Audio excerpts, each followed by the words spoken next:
반갑습니다, 형님들. 안녕하세요. 오늘은 이제 챔피언스 리그입니다. 지난 이제 A매치, 그리고 이제 리그 라운드 지나고 또 이제 챔피언스 리그가 있어요. 지금 이제 조별 리그 한 8경기 중에서 이제 세 번째 경기에 들어갑니다. 저번에 말했던 것처럼 이런 A매치 주간 이후에 여러 피로들이 누적될 수 있는 그런 상황인데, 사실 이 첫날 재밌을 것 같은 매치는 있지만은 사실 뭔가 분석적으로 접근했을 때 득볼 만한 경기가 많지는 않지만요. 한번 다뤄보도록 할 텐데, 자, 첫 경기는 일단 바르셀로나 대 올림피아코스입니다. 자, 바르셀로나는 주중에 지로나한테도 되게 좀 어렵게 승리를 거뒀습니다.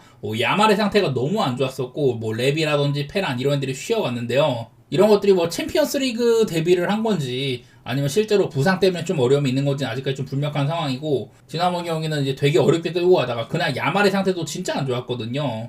사실 올림피아코스도 멤버가 나쁘진 않은데 이번에 부상이 좀 많은 편입니다.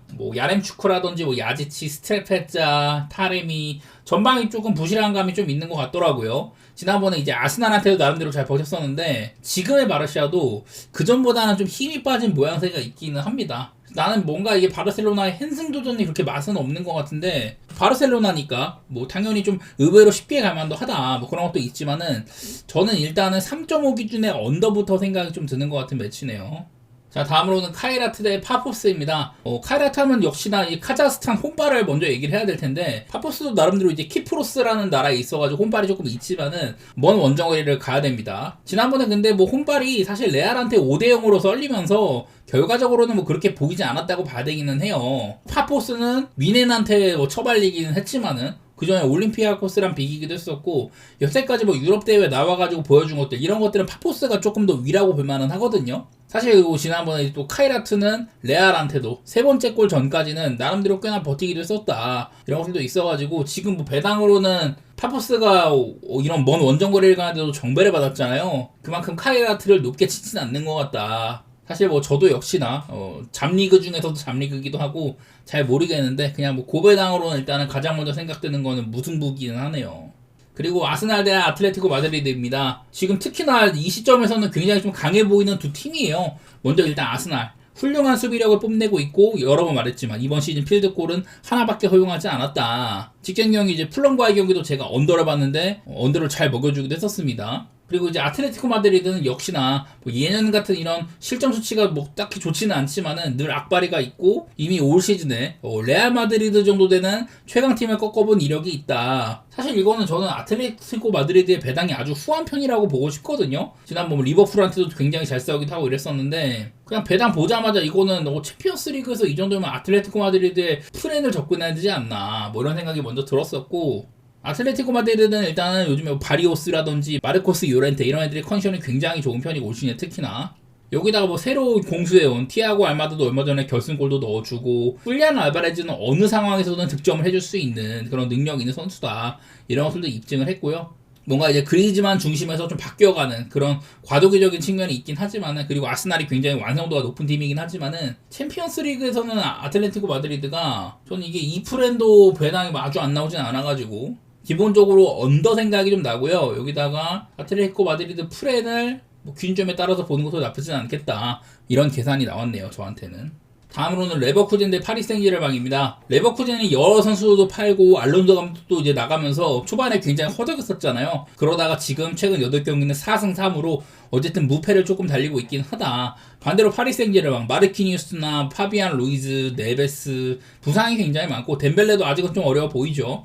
점포진에 걸쳐 부상이 좀 있는 편이다. 얼마 전에 이제 릴한테 그리고 스트라스부르한테 연달아 비기면서 리그 1위 자리도 마르세유한테 내줬어요. 파리 생제르맹이 보여준 축구력은 정말 대단했었는데, 이 우월한 기술을 바탕으로 상대를 최대한 끌어당기고 상대의 공수 간격이 조금 헐거워졌을 때 그 사이를 압도적인 개인 능력으로 돌파를 하더라. 이런 것들이 파리 생제르맹의 장점이었는데, 지금 부상자들 때문에 그런 것들이 좀 구현되기 어려운 상태처럼 보이거든요. 역시나 레버쿠젠이 홈이기도 하고, 특히 또 이렇게 좀 똥게임을 많이 생산해낸다는 거, 그런 것들을 보면은 당연하게도 파리 생제르맹을 조금 더 위로 봐야 되긴 하겠지만은, 저는 무난한 파리 생제르맹의 승보다는 사실 배당도 안 나오고 고배당 도전도 의의가 있다고 보는 게임이긴 합니다.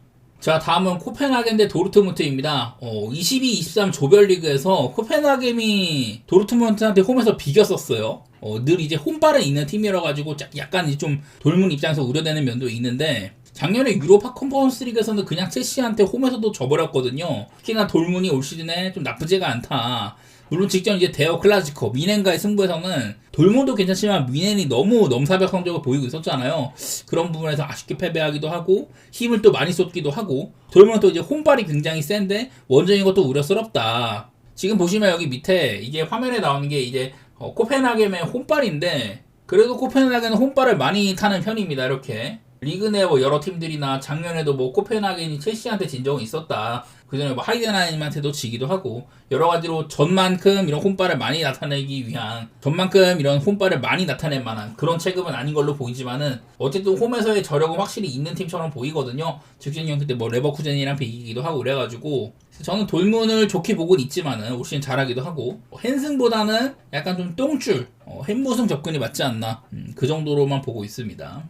다음은 뉴캐슬 대 벤피카인데요. 그냥 나는 이 경기의 유일한 리스크는 벤피카라는 팀 이름이 아닌가. 그나마 이제 유럽대에서 여러 가지 해온 것들이 있어서 그런 것 같아요. 사실 올 시즌 벤피카는 지금 리그에서의 흐름도 뭐 3등 정도로 사실 무승부 비율이 굉장히 높기도 하고 이게 너무 못해가지고 지난번에 그때 아마 카라바흐한테 진 다음에 감독이 잘렸잖아요. 그러고서 선임한 게 무리뉴였는데 무리뉴 감독 선임 이후에도 그냥 뭐 잡아야 될 놈들 포르투갈 리그 내에서 약팀들 이런 애들 잡은 정도에 그쳤었고 저게 뭐 좋은 시점 같지는 않습니다. 반대로 뉴캐슬 지난번에 바르셀로나와 이제 챔스 홈 경기 때도 굉장히 선전을 했었고 위니용을 또 원정 가가지고 4대0으로 개패고 오기도 했었습니다. 물론 이제 세계 최고의 리그 EPL에서는 다소간에 좀 고전하는 면모도 없지 않아 있긴 하지만은 이 정도의 팀을 챔피언스 리그에서 만났을 때 벤피카 뭐 의외성이 아주 없는 팀은 아닙니다만은 올 시즌에 꼬라지가 그렇게 좋아 보이진 않는다. 그런 것들을 생각하면은 저는 뉴캐슬이 좀 배당은 역시나 좀 별로지만은 헨슨까지도 접근해야 되지 않나 뭐 그 정도로 보이긴 하네요. 시원시원하게 할 때는 하는 모습인지라.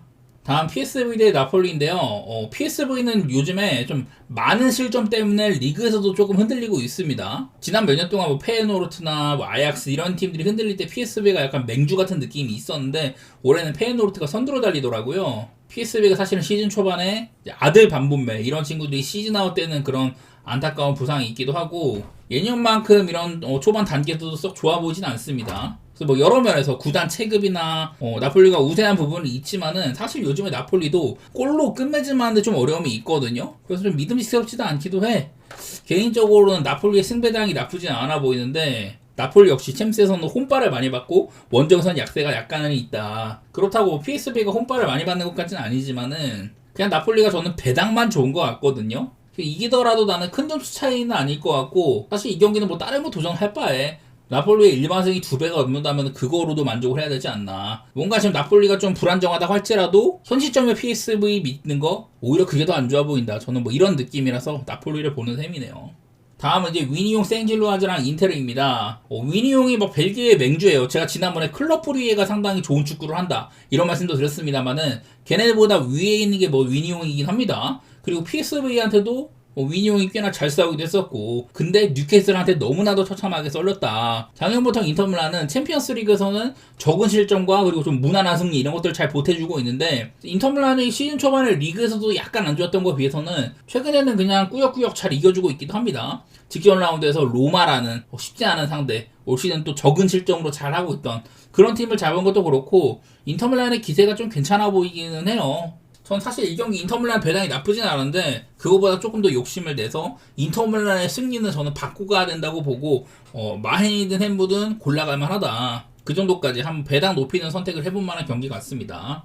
다음은 이제 비아레알 대 맨시티인데요. 비아레알이 홈 전승을 달리다가 직전 경기 베티스랑 비겼죠. 리그에서. 일단은 비아레알의 기운이 조금 떨어졌고 맨시티는 이제 자신 있어 하던 에버튼 맨시티가 에버튼한테 상대 전적이 아주 좋다고 말씀드렸었습니다. 그리고 또 이제 홈에서는 마헨까지 성공을 했었죠. 사실 그 경기는 혼란이 충분히 헤트트릭까지 할 수 있는 경기였는데 약간의 찬스들을 놓쳤던 것들 그런 것들은 아쉽긴 하다. 어쨌든 뭐 잘 싸운 셈이었었고요. 혼란이 지금 이제 뭐 리그 A매치 국대주간 이런 거까지 포함을 해가지고 최근 9경기 동안 19골 3어시거든요. 그냥 아주 미친 듯한 활약을 해주고 있습니다. 여기다 포든도 회복세고 팀 멤버 기본 체급이 상당히 높은 팀이에요. 일단 맨시티가 분위기가 괜찮아 보이는 가운데 비아레알도 어쨌든 라리가 정도의 리그에서 챔스를 나가는 팀이다. 올 시즌도 꽤나 높은 순위에 위치를 해 있다. 이런 면에서 비아레알을 리스펙한다면은 저 오바도 역시나 뭐 길이 될 수는 있다. 그렇게 보는 편인데 맨시티가 지난번에 뭐 나폴리도 살짝 어려워하는 것도 있었고 모나코랑은 또 비겼던 것들, 해줄 때 못 해줬다.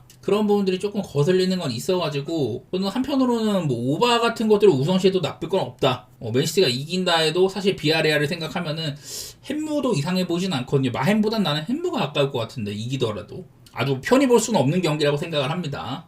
자, 그래서 오늘은 뭐 딱히 기록 같은 것들도 크게 볼 건 없었던 것 같고요. 특이사항도 별로 없는 것 같습니다. 뭔가 이게 챔스가 지난번에도 쉬울 것 같은 경기가 뭐 무승부라든지 이런 똥게임이 나는 거 하면은 이길만한 팀들을 쉽게 이겨주는 경기도 있었는데, 오늘은 냄새 맡기가 좀 어렵네요. 일단은 저는 뭐 오늘 이 정도 말씀드리고, 최근에 뭐 분위기 같은 것들을 최대한 많이 좀 적용을 해봤습니다. 기록도 약간은 넣어봤고요. 도움되시길 바라고, 저는 내일 또 이제 챔피언스 리그와 그리고 이후에 유로파 이런 것들로 가져오도록 하겠습니다. 감사합니다.